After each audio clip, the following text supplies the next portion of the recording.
today we are going to discuss about the accounting terms. First term is purchases. The term purchases includes purchase of goods.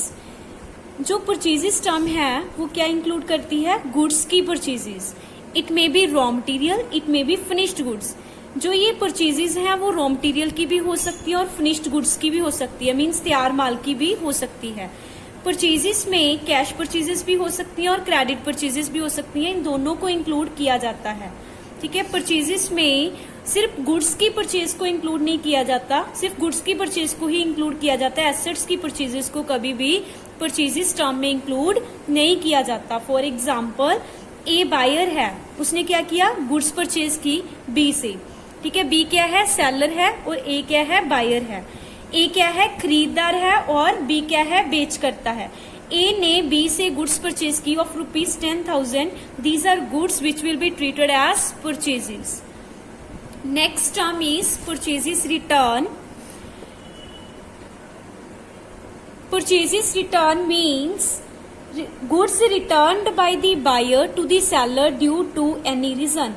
कोई भी goods buyer के द्वारा seller को return कर दी गई किसी भी रीजन के कारण. It may be due to defective, it may be due to less quantity, it may be due to less quality और एनी अदर रीजन. जब कोई बायर सेलर को गुड्स रिटर्न कर देता है किसी भी कारण के कारण, उसको हम क्या बोलते हैं? Purchases return. For example, A ने बी से गुड्स परचेज की ऑफ ₹10,000. ये क्या थी? परचेजेस थी. बट बायर ने 2,000 की गुड्स किसी भी कारण करके, may be due to defective होने के कारण, उसको क्या कर दी? रिटर्न कर दी. जो रिटर्न गुड्स है उसको हम क्या बोलती हैं? Purchases return. परचेजेस रिटर्न क्या होती है? बायर के द्वारा सेलर को किसी भी रीजन के कारण गुड्स का रिटर्न कर देना क्या होता है? Purchases return. Next term is sales. Next term is sales. The term sales is used for the sale of goods. जो सेल्स टर्म है वो किसके लिए यूज की जाती है? गुड्स की सेल के लिए. सेल्स कैश सेल्स भी हो सकती हैं और क्रेडिट सेल्स भी हो सकती हैं. कैश सेल्स वो वाली सेल्स होती हैं जो हम कैश में गुड्स को सोल्ड करते हैं, उसको हम क्या बोलते हैं? Cash sales. क्रेडिट सेल्स होती हैं जो उधार में हम किसी को चीज प्रोवाइड करते हैं, उनको हम क्या कहते हैं? Credit sales. For example, A ने बी को गुड्स सोल्ड की of ₹10,000. These will be treated as sales. इसमें गुड्स को ही सिर्फ इंक्लूड किया जाता है, एसेट्स को कभी भी इंक्लूड नहीं किया जाता. Next term is sales return. The goods returned by the purchaser due to any reason to the seller. It may be due to defective, it may be due to less quantity, it may be due to any other reason. These will be treated as sales return. For example, A ने B को goods sale की थी. B ने ए को goods sale की थी, but ए ने इस गुड्स को रिटर्न कर दिया ड्यू टू एनी रीजन. 2,000 की गुड्स उसने रिटर्न कर दी. Then it will be treated as sales return. Next term is discount. Discount means reduction in the price of goods. Discount जो क्या होता है?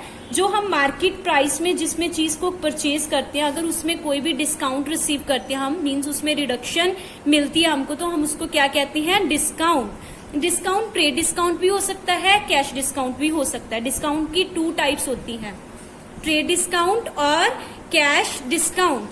ट्रेड डिस्काउंट कौन सा डिस्काउंट होता है रजी? Trade discount means reduction in the price of the goods When the buyer purchases goods in the bulk quantity. जब एक परचेजर सेलर से बल्क क्वांटिटी में या किसी सर्टन वैल्यू की गुड्स को परचेज करता है तो उसको क्या मिलता है? Trade discount. जैसे हम बार्गेनिंग करके जब बल्क क्वांटिटी में चीजों को परचेज करते हैं तो हम डिस्काउंट रिसीव करते हैं, तो उसको क्या बोलते हैं? Trade discount. ट्रेड डिस्काउंट को कभी भी बुक्स ऑफ अकाउंट्स में शो नहीं किया जाता. जब हम अकाउंट्स में एंट्रीज पास करती हैं तो ट्रेड डिस्काउंट को कभी भी हम शो नहीं करते. फॉर एग्जाम्पल, ए ने 50,000 की गुड्स परचेज की बी से ट्रेड डिस्काउंट पे. 10% ट्रेड डिस्काउंट था, तो 10% ट्रेड डिस्काउंट माइनस करके ही हम परचेज प्राइस की कॉस्ट निकालेंगे. 5,000 क्या आ गई? हमारी ट्रेड डिस्काउंट की कॉस्ट. तो जो हम परचेज प्राइस क्या मानेंगे? परचेज प्राइस क्या होगा? 45,000. ठीक है, purchase price will be considered for the accounting entries. Next term is cash discount. It means reduction in the price of goods for the quick payment of the goods. Quick payment लेने के लिए या फिर due payment को receive करने के लिए timely हम क्या दे देते हैं, कैश डिस्काउंट। एक सेलर अपने बायर को क्विकली पेमेंट रिसीव करने के लिए कैश डिस्काउंट अलो कर देता है और ये क्या होता है, बुक्स ऑफ अकाउंट्स में रिकॉर्ड किया जाता है, recorded in the books of accounts. इसको हम एक एक्सपेंस ट्रीट करते हैं। ये एक्सपेंस किस फॉर्म में शो किया जाता है, डिस्काउंट अलाउड की फॉर्म में। फॉर एग्जाम्पल ए ने बी से गुड्स परचेज की ऑफ ₹50,000, 10% उसने कैश डिस्काउंट दे दिया, तो ये 10% हम बुक्स ऑफ अकाउंट्स में शो करेंगे as a discount allowed. It will be treated as an expense and 45,000 will be treated as cash and 5,000 will be treated as discount allowed in that case. Next term is assets.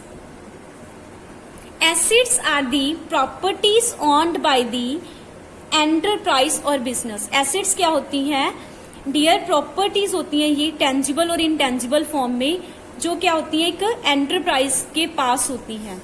ये tangible भी हो सकती हैं और intangible भी हो सकती हैं। टेंजिबल एसेट्स वो वाली एसेट्स होती हैं विच कैन बी सीन और टच, जिसको देखा और छुआ जा सकता है, हम उन एसेट्स को टेंजिबल एसेट्स कहते हैं।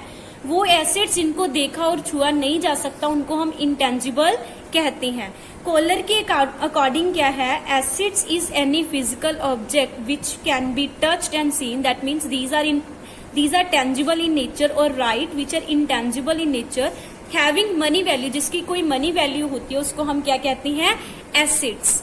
एसेट्स की 3 टाइप्स होती हैं। First is non current assets, second is current assets and third is fictitious assets.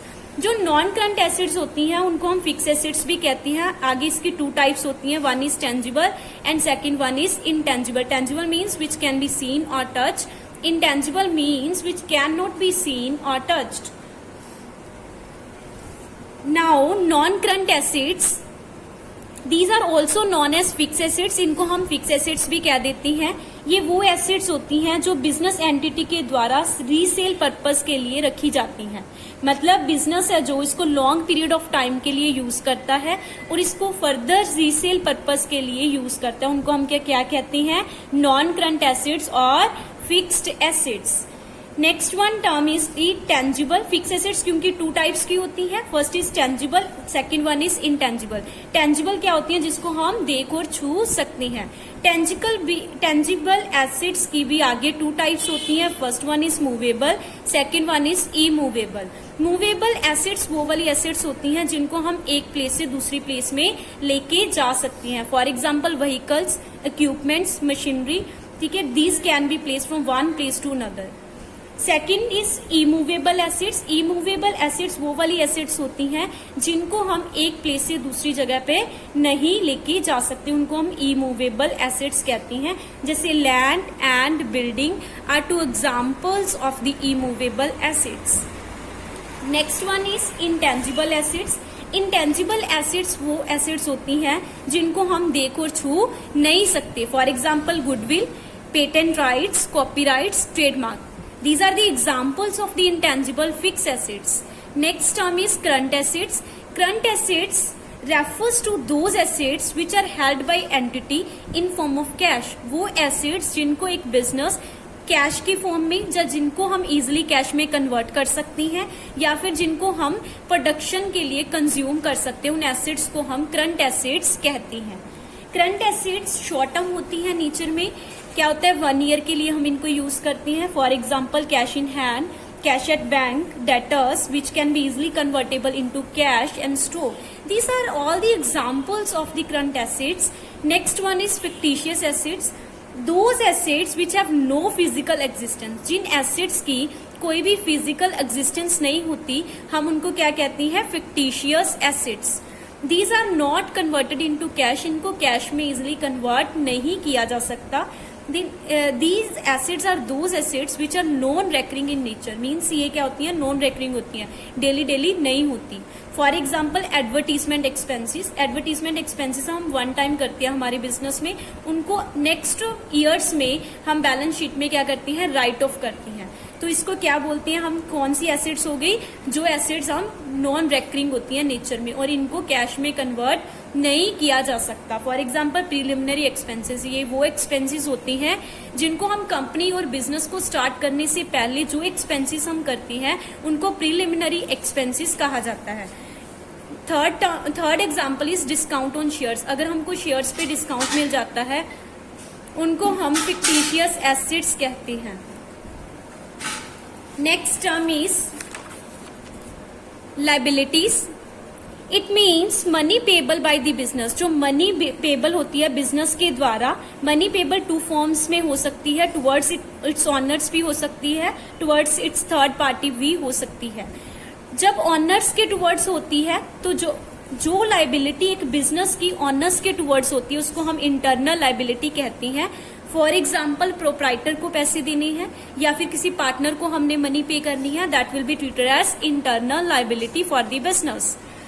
External liability क्या होती है, जो हमने थर्ड पार्टीज को पैसे देने होते हैं, जैसे क्रेडिटर्स को हमने मनी पे करनी है बिजनेस ने या एंटरप्राइज ने, या कोई भी लॉन्ग टर्म बोरिंग्स ली है, उनको हम क्या कहते हैं, लाइबिलिटीज, और external liabilities will be treated.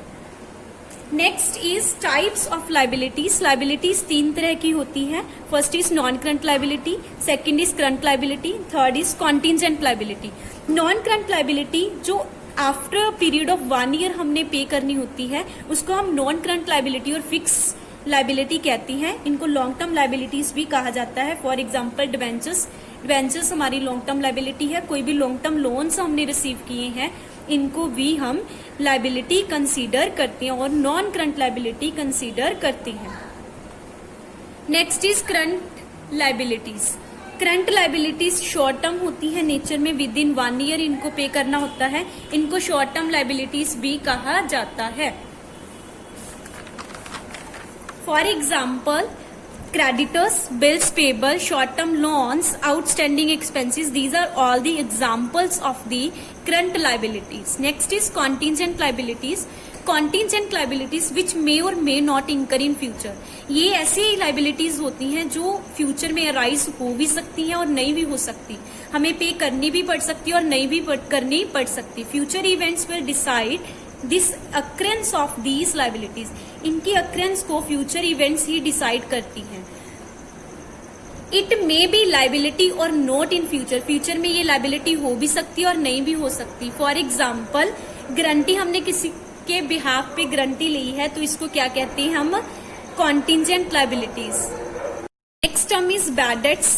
Bad debts वो अमाउंट होती है जो हमें मनी डेटर्स से रिकवर नहीं होती। The amount which is not recovered from the debtors will be treated as bad debts. जो मनी हमें डेटर्स से रिकवर नहीं होती हम उसको क्या बोलती हैं, डेटर्स कहती हैं। फॉर एग्जाम्पल हमने डेटर्स से 10,000 रुपीज लेनी थी बट ओनली 50% अमाउंट हमें रिकवर हुई है। 50% मीन्स 5,000 रुपीज जो रिकवर हुई है वो क्या है, रिकवर्ड मनी है। इनको हम बैड डेट्स नहीं मानेंगे। जो अमाउंट हमको 5,000 रिकवर नहीं हुई, these are the amount which is not recovered from the debtors, then it will be treated as bad debts in case of accounts. Thank you students.